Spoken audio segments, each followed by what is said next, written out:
நடமாடும் நேரத்திலும் உன் கைகள் தேடுவேன். என்னாலும் என்னுடனே உன் சேட்டையே. தூரங்களாக சென்றாலுமே உன் ஞாபகங்கள் நிறைந்தோடுமே.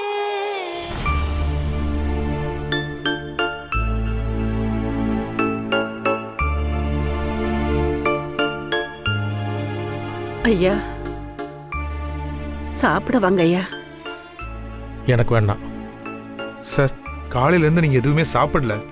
அட்லீஸ்ட் ஒரு டம்ளர் பாலாவது குடிங்க சார். நான் போய் எடுத்துகிட்டு வரேன். கிருஷ்ணா, எனக்கு எதுவும் வேண்டாம். நீங்கள் 2 பேர் சாப்பிட்டீங்களா?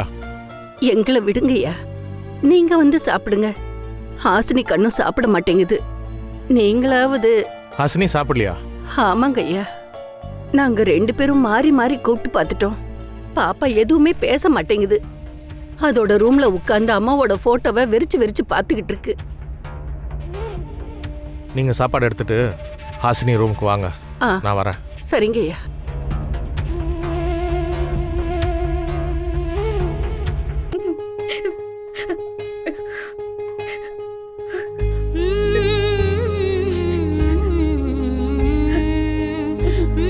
ஹாசினி அழாத.